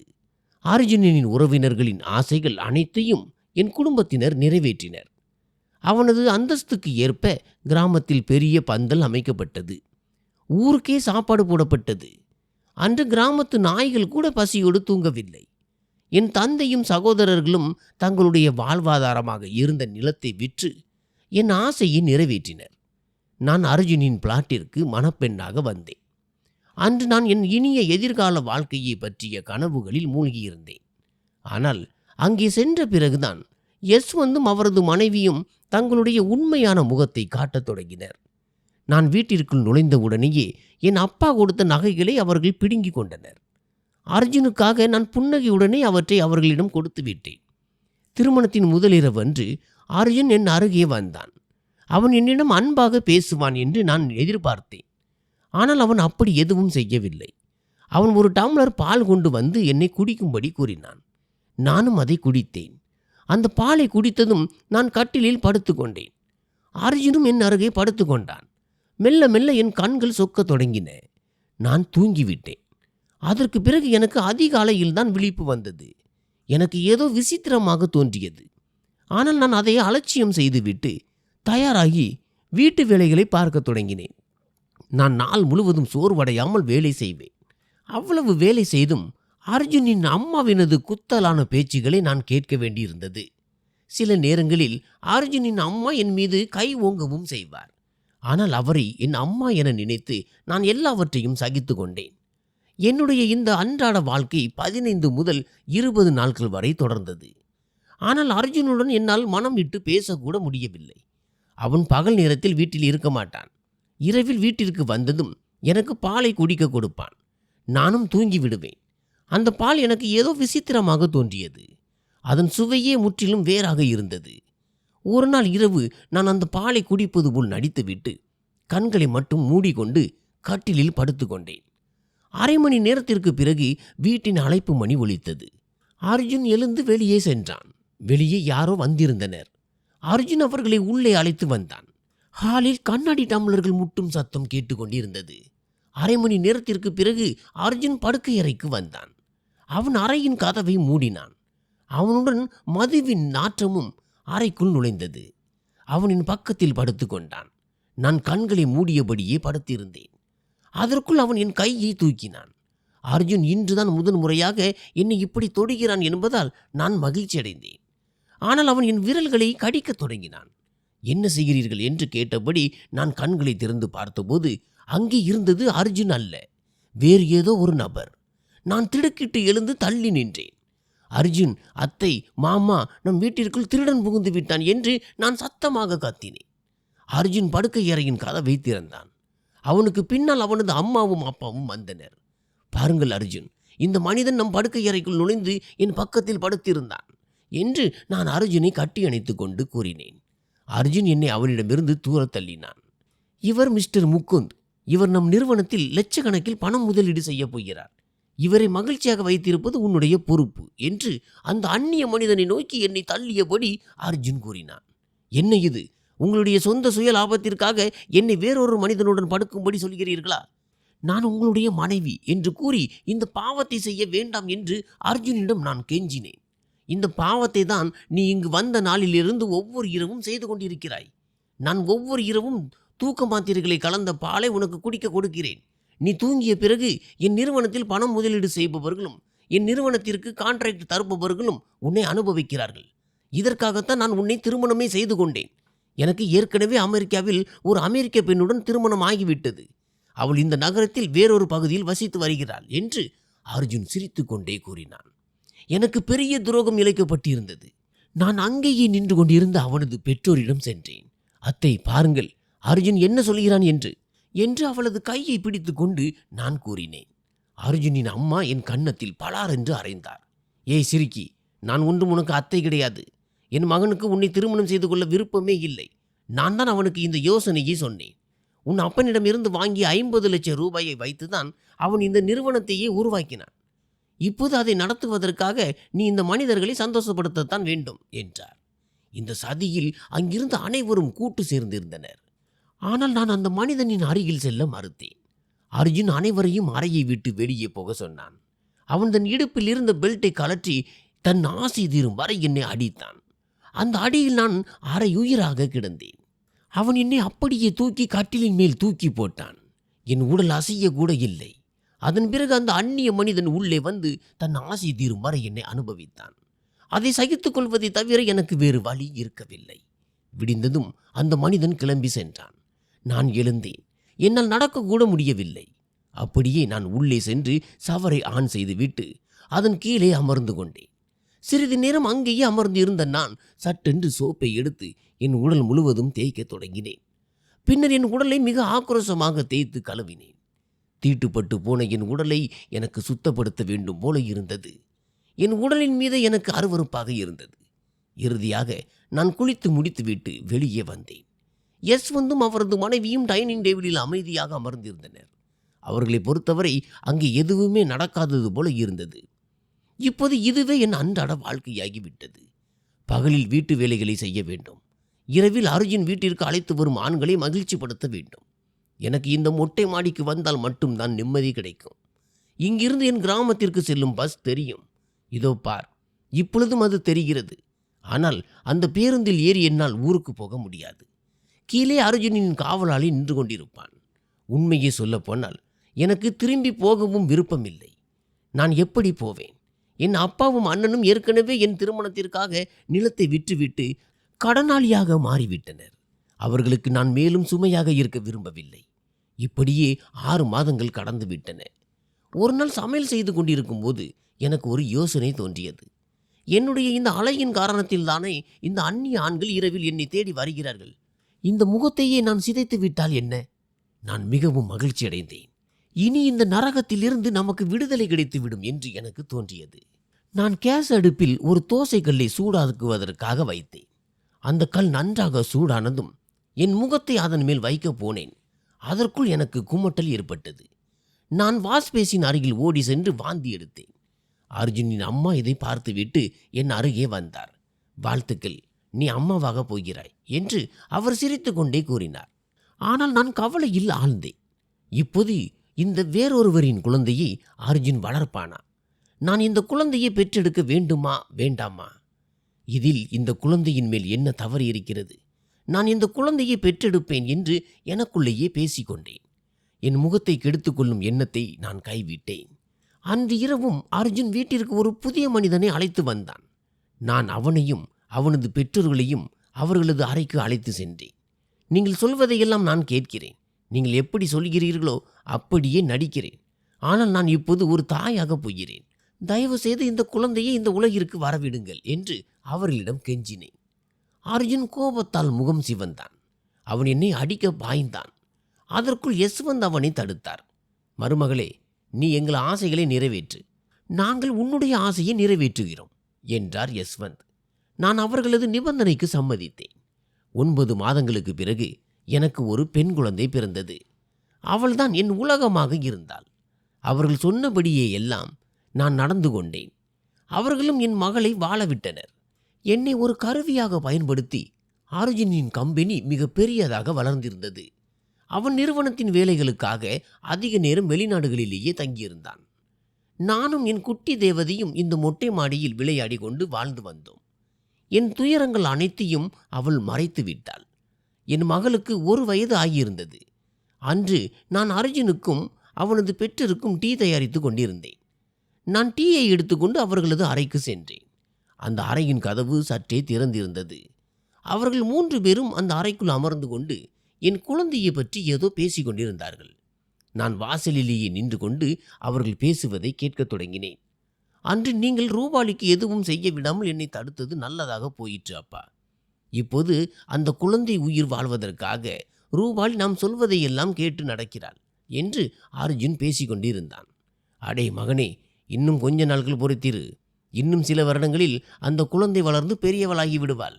ஒன்று அவள் தன் தாயின் இடத்தை நிரப்புவாள். இல்லை என்றால் அவளுக்கு 18 வயது ஆனதும் ஏதேனும் ஒரு பணக்கார கிழவனிடம் பெரும் பணத்தை பெற்றுக்கொண்டு அவளை திருமணம் செய்து கொடுத்து விடுவோம் என்று யஸ்வந்த் கூற மற்ற இருவரும் சத்தமாக சிரித்தனர். இதை கேட்டு நான் அப்படியே உறைந்து போனேன். என் புகுந்த வீட்டினர் மனித உருவில் வாழும் அரக்கர்கள் என்பதை நான் உணர்ந்தேன். திடீரென்று என் கையில் இருந்த டீ ட்ரே கை நழுவி கீழே விழுந்து சத்தம் எழுப்பியது. எங்கள் பேச்சை ஒட்டு கேட்கிறியாடி என்று கத்தியபடி அர்ஜுன் எனக்கு பின்னால் துரத்தினான். நானும் உயிர் பயத்தில் ஓடினேன். ஹாலில் விளையாடி கொண்டிருந்த என் குழந்தையை வாரி எடுத்துக்கொண்டு நான் சமையலறைக்குள் நுழைந்து கதவை உள்பக்கமாக பூட்டி கொண்டேன். வெளியில் அர்ஜுன் கதவை ஓங்கி ஓங்கி தட்டி கொண்டிருந்தான். எனக்கு என்ன செய்வதென்றே புரியவில்லை. என் குழந்தைக்கு என்னை போன்ற ஒரு நரக வாழ்க்கை அமைவதை நான் விரும்பவில்லை. நான் அவளை நெஞ்சோடு அணைத்து கொண்டு என் கைகளால் அவளது வாயையும் மூக்கையும் பொத்தினேன். சிறிது நேர போராட்டத்திற்கு பிறகு அவள் அமைதியானாள். அதற்குள் அர்ஜுன் சமையலறை கதவை உடைத்தான். அர்ஜுனும் அவனது அம்மாவும் உள்ளே நுழைந்தனர். இப்போது நான் எல்லோரிடமும் உங்களை பற்றி சொல்வேன். என் மகளை பயன்படுத்தி நீங்கள் இன்னொரு பெண்ணின் வாழ்க்கையை என்னை போல சிதைக்க நான் விடமாட்டேன் என்று நான் அவர்களிடம் கத்தினேன். எங்களுக்கு எதிராகவே போவாயாடி என்று கத்தியபடி அர்ஜுனின் அம்மா என் தலைமுடியை பிடித்து என் தலையை சுவரில் ஓங்கி ஓங்கி முட்டினார். அதிலேயே நான் உயிர் இழந்தேன். ரூபாலி இதையெல்லாம் கூறிக்கொண்டிருக்கும் போது அவளது கண்களில் இருந்து கண்ணீர் நின்றபாடில்லை. ரூபாலியின் இந்த வார்த்தைகளை கேட்ட ஆனந்திக்கு நெஞ்சமே வெடித்து விடும் போல் அதிர்ச்சியாக இருந்தது. ஆனந்தி இதை கேட்டுவிட்டு பயத்துடன் கீழே தன் பிளாட்டை நோக்கி ஓடத் தொடங்கினாள். ஆனந்தி, நில், என் பேச்சை கேள். நான் வெறும் ஆவிதான். ஆனால் கீழே நிஜமான அரக்கர்கள் இருக்கிறார்கள் என்று ரூபாலி ஆனந்தியிடம் கெஞ்சி கூறினாள். ஆனந்தி பயந்து போய் நின்றாள். ஆனந்தி, உனக்கு எந்த கெடுதலும் செய்ய வேண்டும் என்பது என் எண்ணம் அல்ல. நீ இப்போது விரலில் அணிந்திருக்கிறாயே அந்த சிவப்பு டைமண்ட் மோதிரம், அது என்னுடையது. மும்பையில் இருக்கும் என் அத்தை எனக்கு திருமண பரிசாக அதை கொடுத்திருந்தார். நான் அதை எப்போதும் கலற்றாமல் அணிந்திருப்பேன். என்னை சுவரில் முட்டி அவர்கள் கொன்ற பிறகு என் மாமியார் என் விரலை உடைத்து அந்த மோதிரத்தை பிடுங்கி கொண்டார். அதே மோதிரத்தை தான் அர்ஜுன் உன்னிடம் ப்ரப்போஸ் செய்யும் போது கொடுத்திருக்கிறான். அந்த மோதிரத்தின் காரணத்தினால்தான் நான் உனக்கு காட்சியளித்தேன். அந்த சிவப்பு புடவையில் உனக்கு தெரிந்த பெண் நான் தான். அர்ஜுனை திருமணம் செய்து கொள்ளாதே என்று திருமண மண்டபத்திலேயே உன்னை நான் எச்சரித்தேன். நீ கேட்காததால் உன் கனவில் வந்து உன்னை நான் பயமுறுத்தி கொண்டிருந்தேன். நீ பைத்தியமாகிவிட்டால் அர்ஜுன் உன்னை திருமணம் செய்து கொள்ள மாட்டான் என்று நான் நினைத்தேன். ஆனால் நீ அர்ஜுனையே திருமணம் செய்து கொண்டாய். இப்போது நீ எவ்வளவு சீக்கிரம் முடியுமோ அவ்வளவு சீக்கிரம் இங்கிருந்து தப்பித்து ஓடிவிடு என்று கூறிவிட்டு ரூபாலி தன் மகளை அழைத்து கொண்டு காற்றில் மறைந்தாள். ஆனந்திக்கு அர்ஜுன் மற்றும் அவனது குடும்பத்தினர் மீது கடுமையான கோபம் வந்தது. அவள் கீழே தன் பிளாட்டிற்குள் வந்தாள். அவளுக்கு அர்ஜுனின் மொபைல் டைனிங் டேபிளில் வைக்கப்பட்டிருப்பது தெரிந்தது. அவள் அதை எடுத்து போலீஸ் ஸ்டேஷனுக்கு ஃபோன் செய்தாள். அவள் பெங்களூரில் இருந்ததால் ஃபோனில் பேசிய போலீஸ்காரர் கன்னட மொழியில் பேசினார். அவள் ஆங்கிலத்தில் பேசத் தொடங்குவதற்குள் அர்ஜுன் பின்னால் இருந்து வந்து அவளிடமிருந்த மொபைலை பிடுங்கினான். போலீஸிடம் போவாயா என்று கத்தியபடி அர்ஜுன் அவளது கழுத்தை நெரித்தான். ஆமாம், நான் உனக்கு பயப்பட மாட்டேன். உங்கள் உண்மையான முகத்தை உலகிற்கு வெளிச்சம் போட்டு காட்டுவேன் என்று ஆனந்தி பயந்தபடியே அர்ஜுனிடம் கூறினாள். அர்ஜுன் அவளை தள்ளிவிட்டு தன் பெல்ட்டை கழற்றினான். ஆனந்தி பயந்து போய் சமையலறைக்குள் நுழைந்தாள். ஆனால் சமையலறைக்கு கதவு இருக்கவில்லை. ரூபாலியை கொன்ற சமயத்திலேயே அர்ஜுன் அந்த கதவை உடைத்திருந்தான். இப்போது ஆனந்தி மாட்டிக்கொண்டாள். அர்ஜுன் அவள் அருகே வந்து அவளது தலையை பிடித்து சுவரில் முட்டத் தொடங்கினான். அந்த நேரத்தில் திடீரென்று ரூபாலியின் ஆவி அங்கே தோன்றியது. இறந்த ரூபாலியை நேரில் கண்டதும் அர்ஜுன் பயந்து நடுங்கி போனான். இந்த சந்தர்ப்பத்தை பயன்படுத்தி கொண்டு ஆனந்தி பிளாட்டை விட்டு வெளியே ஓடினாள். அந்த அடுக்குமாடி குடியிருப்பின் காவலாளியை ஏமாற்றிவிட்டு அவள் எப்படியோ போலீஸ் நிலையத்தை அடைந்தாள். அவள் போலீசாரை அழைத்து கொண்டு அர்ஜுனின் பிளாட்டிற்குள் வந்தாள். அங்கு வந்த இன்ஸ்பெக்டர் ஒரு தமிழ்காரர் ஆவார். இன்ஸ்பெக்டர் ஐயா, இந்த மனிதன் தன் முதல் மனைவி ரூபாலியை கொலை செய்து விட்டான் என்று ஆனந்தி இன்ஸ்பெக்டரிடம் கூறினாள். இல்லை ஐயா, இந்த பெண்ணிற்கு மனநலம் சரியில்லை. இதோ பாருங்கள் அவளது மருத்துவ ஃபைல். மேலும் என்னுடைய முதல் மருமகள் காணாமல் போய்விட்டாள். இதோ பாருங்கள் அவள் காணாமல் போனதற்கான புகார் நகல் என்று அர்ஜுனின் அம்மா இன்ஸ்பெக்டரிடம் ஆவணங்களை காட்டினார். மேடம், ரூபாலியின் உடல் எங்களுக்கு கிடைக்காத வரை அவள் இறந்து விட்டதாக எங்களால் கருத முடியாது. அவள் இன்னமும் எங்களை பொறுத்தவரை காணாமல் போனவள்தான் என்று இன்ஸ்பெக்டர் தன் இயலாமையை வெளிப்படுத்தினார். ஆனந்தி, நீ இப்போது புறப்படு. உன்னை நாங்கள் பிறகு பார்த்து கொள்கிறோம் என்று அர்ஜுன் கூறினான். அர்ஜுன் அவளை பார்த்து கேலியாக சிரித்தபடி கூறினான். ஆனந்தி இன்ஸ்பெக்டர்களுடன் சேர்ந்து வெளியூருக்கு புறப்பட தயாரானாள். அந்த நேரத்தில் அவளுக்கு ஒரு விஷயம் சட்டென்று நினைவுக்கு வந்தது. ரூபாலியை கொலை செய்து அவளது மகளுடன் சேர்த்து அர்ஜுன் கிச்சன் சுவருக்குள் வைத்து புதைத்திருந்தான். அதனால்தான் ரூபாலி ஏதாவது வேலை இருந்தால் இந்த சுவரை தட்டு என்று ஆனந்தியிடம் கூறியிருந்தாள். போலீசார் அந்த சுவரை உடைத்து பார்த்தபோது ரூபாலியின் சடலம் இன்ஸ்பெக்டரிடம் சிக்கியது. அவர் அர்ஜுனையும் அவனது குடும்பத்தினரையும் உடனடியாக கைது செய்தார். பொய் சொல்லி ஏமாற்றி திருமணம் செய்து கொண்டதால் அர்ஜுனுக்கும் ஆனந்திக்கும் நடந்த திருமணத்தை நீதிமன்றம் செல்லாது என்று அறிவித்தது. ஆனந்தி இப்போது சென்னை நகரில் ஒரு வேலையில் சேர்ந்து வாழத் தொடங்கினாள். ஒரு நாள் அவள் சாலையின் வழியாக தன் கம்பெனிக்கு சென்று கொண்டிருந்த போது அங்கே ஜெகனை கண்டாள். அவனை கண்டதும் ஆனந்தி அங்கிருந்து வேகமாக செல்ல தொடங்கினாள். ஜெகன் அவளை தடுத்து நிறுத்தினான். நில் ஆனந்தி, நான் உன்னை விட்டு ஏமாற்றி விட்டு போகவில்லை. உன்னுடைய அண்ணனுக்கு நம்முடைய காதலை பற்றி தெரிந்துவிட்டது. என்னுடைய கடைசி தேர்வுக்கு ஒரு நாளுக்கு முன்பு அவன் என்னை வழிமறித்து கொடூரமாக அடித்தான். உன்னிடமிருந்து தூரமாக இருக்குமாறும் மிரட்டினான். நான் மீண்டும் உன்னை தேடி வந்தேன். ஆனால் அதற்குள் உனக்கு திருமணம் நிச்சயமாகி இருந்தது என்று ஜெகன் கூறினான். அப்படி என்றால் நீ இப்போது எப்படி இங்கே வந்தாய்? உனக்கு என்னை பற்றி யார் சொன்னது? என்னுடைய முகவரி உனக்கு எப்படி தெரிந்தது என்று ஆனந்தி ஜெகனிடம் கேட்டாள். எனக்கு அந்த பெண்மணிதான் உன்னை பற்றியும் உன்னுடைய முகவரியையும் கொடுத்தார் என்று கூறிய ஜெகன் சாலையின் மறுபுறம் நின்று கொண்டிருந்த ஒரு பெண்ணை நோக்கி விரல் காட்டினான். அங்கே நின்றது ரூபாலி. ஆனந்தி ஜெகனின் கையை பற்றி கொண்டு தூரத்தில் இருந்தே ரூபாலிக்கு தன் மனமார்ந்த நன்றியை தெரிவித்துக் கொண்டாள். இப்படியாக தனக்கு நேர்ந்த கொடூரமான அநீதி ஆனந்தியின் வாழ்க்கையிலும் நடந்துவிடக்கூடாது என்று ரூபாலி தடுத்தாள். ஒரு நல்ல தோழியைப் போல ஆனந்திக்கு உதவி செய்து அர்ஜுனை ஜெயிலுக்கு அனுப்பி தனக்கும் தன் குழந்தைக்கும் நீதியை பெற்றுக்கொண்டாள். நண்பர்களே, இந்த கதையிலிருந்து நீங்கள் என்ன கற்றுக்கொண்டீர்கள் என்பதை மறக்காமல் கமெண்ட் செய்து சொல்லுங்கள். நன்றி.